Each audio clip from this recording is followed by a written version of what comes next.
to Seeking to Remain. My name is Kate. Thanks so much for joining me today for the fourth Sunday of Easter. This Sunday we're going to be looking at John's Gospel, specifically John chapter 10. And for our reflection, we're going to be looking at sheep, and especially Jesus's role in being our shepherd. He says in verse 11, the first verse after our gospel finishes for today, "I am the good shepherd." And our gospel is leading up to that climactic naming that Jesus gives himself, that I am phrase. So we'll talk a little bit about that and about being sheep. For our reflection from the Gospel of John. But whoever enters through the gate is the shepherd of the sheep. The gatekeeper opens it for him, and the sheep hear his voice, as the shepherd calls his own sheep by name and leads them out. When he has driven out all his own, he walks ahead of them, and the sheep follow him, because they recognize his voice. I have with me today also a book from the Bible study that our parish has been participating in. It's called Walking with Purpose.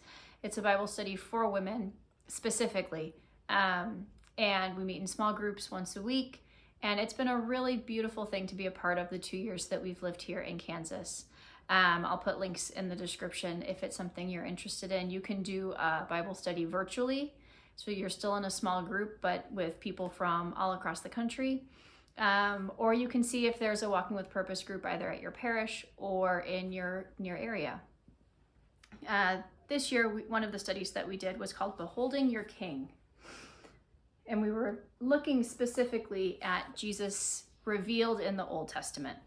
And so we looked at Psalm 23, which is the famous, "The Lord is my shepherd" prayer. So in order to really dig into that, you have to know things about sheep.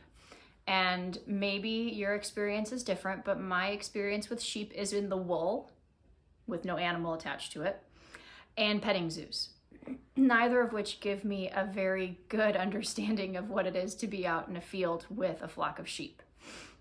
So Lisa, who's the founder of Walking with Purpose, gives a little description, if you will, of sheep. A short study of sheep reveals that it is not a very complimentary comparison.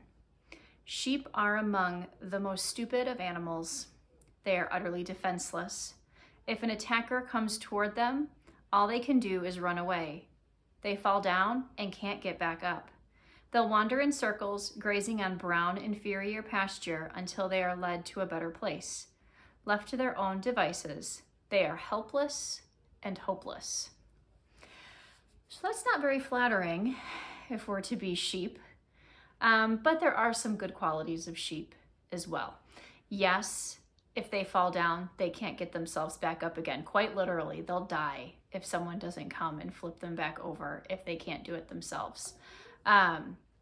They will stay in the same pasture, and they will graze, and then they'll come back again, and they'll continue grazing to the point where they'll eat the very roots of the plants that is sustaining them until there's nothing left except eroded soil. Sheep just aren't great at taking care of themselves.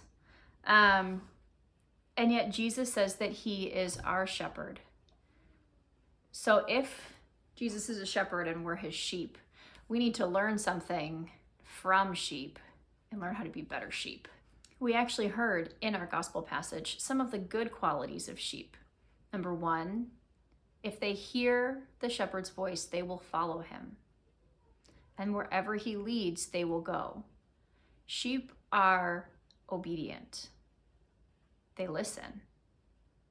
They are willing to go even when they're afraid, because they know that they're safe with the shepherd.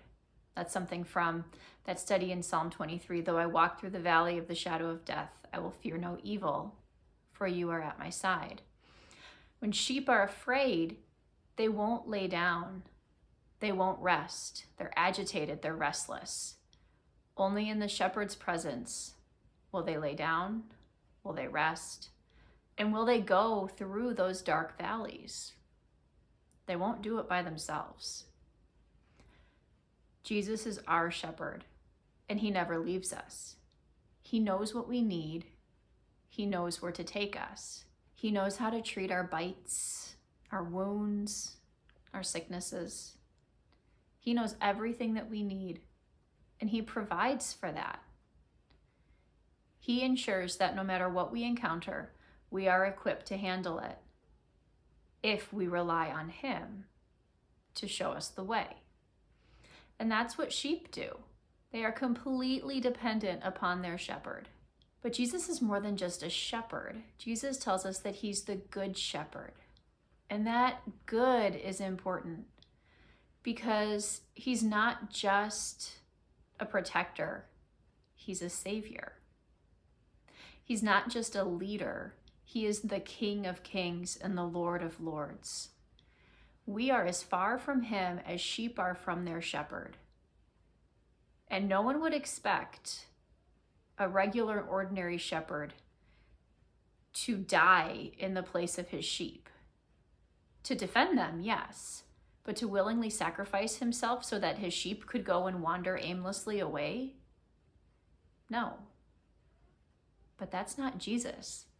Jesus surrenders himself so that we can follow him and be free, so that he can lead us to those good pastures, so that we can hear his voice. His disciples got to hear his actual voice, which is amazing to think about. But we still can hear his voice. We don't all sit in silence at Mass. We hear the word. We hear the Old Testament, and we hear how Christ is revealed there, and then the actions that he and those that followed him took in the New Testament. We get to hear Jesus's voice in others when we receive good counsel, when we hear prayer, when we seek help, when we celebrate together. Jesus is all around us, waiting to speak to us in a myriad of ways. So my hope for you today is that you hear Jesus's voice and you hear him call you by name. Our verses said that the good shepherd not only calls his sheep as a whole, but he knows each one's name, every single one. When you or I look at a flock of sheep, we just see a whole bunch of sheep and they all look a whole lot alike, but not to Jesus. Every single one of us is a name upon his lips. Every single one of us is known and loved by him. I hope that you feel that intentional, specific love today and throughout your week. Thanks so much for joining me. If you're new here, welcome. Thank you for joining us. There's reflections going all the way back through Lent. I can't believe that we've made it this far. I'll have to go and count how many videos that is. I'm not keeping track. And if you're returning, thank you, thank you, thank you. I appreciate it so much. If you'd like to reflect a little further on this passage, there's an accompanying blog post. The link is in the description. And there I'm going to look a little closer at the I am part of that I am the Good Shepherd, because that I am is also something to consider when thinking about this title of the Good Shepherd. Have a good week.